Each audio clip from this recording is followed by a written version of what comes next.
So today I'm going to photograph the autumn colors on the shore of this really beautiful lake. We have mist on the surface of the lake. We have a good sunrise for the situation. Whenever you're having mist on the surface of a lake, it's good to have the sun visible during the sunrise because it will light up the fog. So these are the things that I'm hoping I'm going to photograph. Let's just wait for the sunrise and do a couple of shots to just feel the place. Hey everyone, my name is Soma, Photo Tom here on YouTube, and this channel is all about landscape and travel photography. So if you're interested in this kind of topics, make sure to subscribe for more similar videos. Also, if you want to photograph with me or support me, there's a link in the description of this video to my website. I have workshops, I have an editing course, I also have an ebook on landscape photography.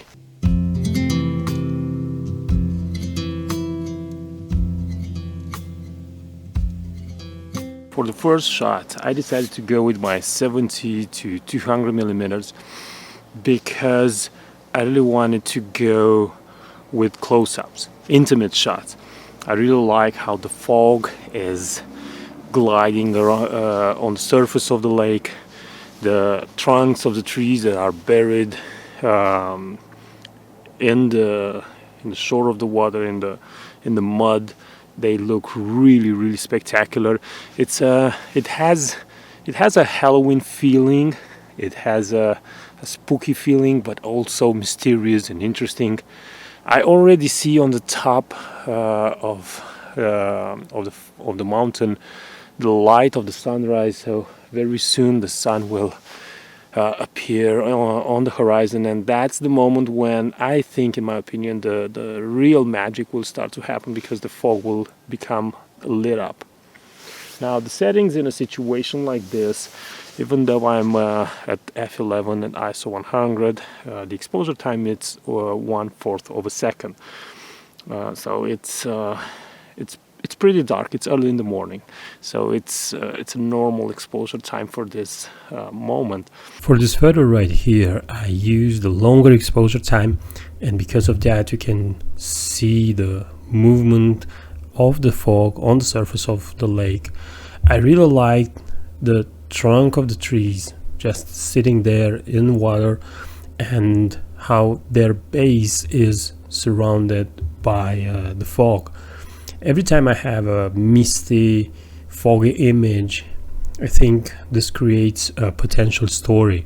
The viewer is actually trying to finish the photo, and that is why I think these kind of photos in fog are looking so well.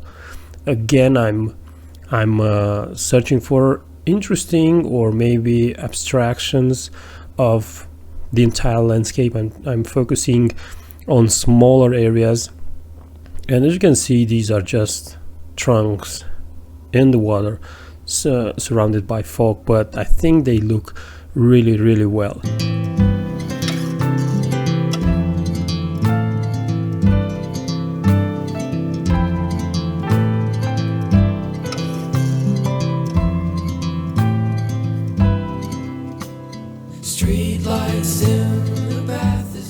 As the sun will rise, I'm also expecting to have a little bit more fog on the surface of the lake, because the temperature is rising and the mist should rise also. But we'll have to wait and see. But I already have a feeling that I have a lot more fog on the surface of the water. Now for this shot, I went kind of with the same idea, but I'm photographing more into the light.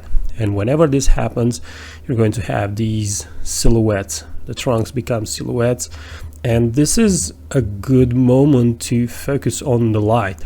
You can barely see the landscape behind these trees, and that's the point, to capture the trees and to have a small hint on what is actually behind the trees.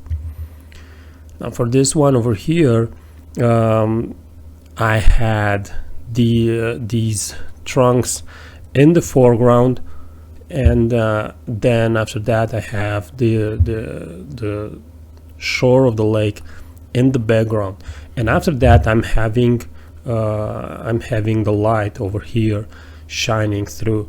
So again, this is a situation when I'm photographing into the light, but I'm as you can see, the foreground element, it's a little bit more darker. It's a little bit more darker than the rest of the trees. City, pouting and wondering where all my inspiration ran off to. Who fucking knows?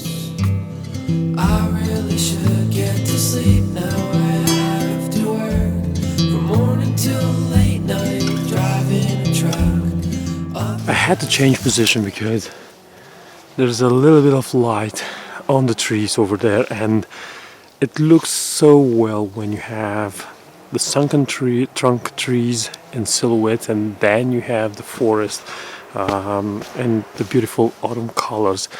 The trunk trees that are in silhouette create a good separation and also add depth to the photo. Right now in this photo, the light is starting to come out, and because of that I get a lot more definition in the trees, behind the trunks of the trees. Now the light is coming from this direction. It's to my left and a little bit to my back. It's not hitting the trees from a perfect 90 degrees angle to my position, and because of that I get a lot more definition over here in the trunks that are sunken in the water. Now probably in the editing I would get rid of this by cloning these two elements just to have a much cleaner image, but I really like how you can see the trunks. This is the first layer, and then you get the second layer, and then the pine trees with the light behind them. It creates depth, and you have a really interesting image. This one is the one I think it's number 2 in top of the images that I did from that day. Of course it depends on who you ask, but I really like there is a clear separation between planes. You have the foreground, which is in a lot darker than the rest of the photo. You have a little bit of mist in the upper part, and you have the pine trees and the trees that are colored in the beautiful autumn colors. Right now the light is coming a lot harder and it fills the lake, and because of that I'm photographing into the light. You can see in the distance here the area where the rays of the sun are hitting directly the surface of the lake. That is the area that it's a lot lighter, and I'm photographing this front element into the light. It's a silhouette. You also get the silhouette of the trees behind it, but you also have a hint of what is happening over there.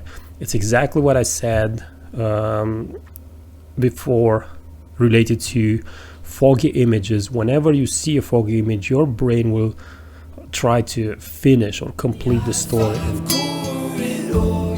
Up through the Cascades.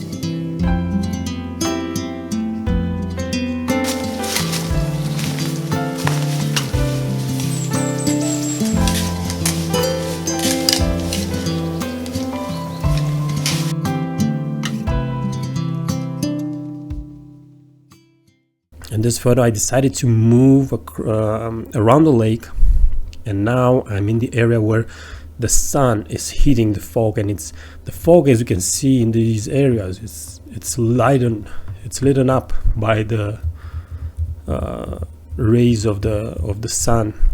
Again you get because I'm photographing into the light, otherwise I would not see this beautiful fog. I had to photograph into the light, so I'm having again silhouettes, but I'm also having 3 planes. I'm getting this one, this is the first plane, and then you get the second and the third, and this is a very simple way in which I create depth in this photo. This is the number one image that I really like. The sun is rising from somewhere around here, and it's hitting everything at the perfect angle. And as you can see, it's a strong, I get some strong silhouettes over here, but the really nice feeling is given by the light that is in this area over here, and also behind the trunk of the trees. Now I really like this photo very much. I think this is number one from that day, but you can post a comment and say what photo do you think is the best for you. And now I have this one, which I really like the symmetry. It was almost like an intimate close-up of some trees and their reflection. And this one, which is I think the last one, the last image, it's minimalist. It's just a small group of trees, and then you have the lake, the water, the mist, and the beautiful morning light surrounding the entire scene. It's pretty difficult to film these vlogs during the sunrise because the light is changing really fast and I have to react to it. And for example, right now I make a run for it and turn around the lake, and I'm photographing into the sun because there is still fog on the surface of the lake, and photographing into the sun will make the fog a lot more visible.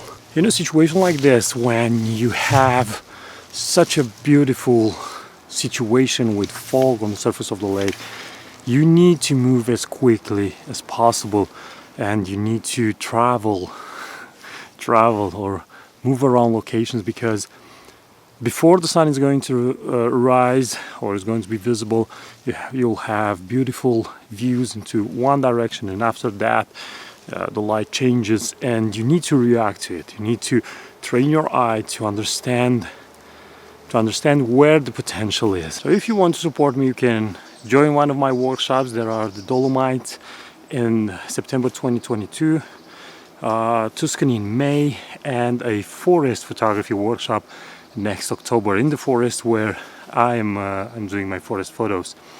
You can also buy my landscape photography ebook, and yeah, until next time, keep on photographing because it's the only way to get better. Thanks for watching. Bye bye.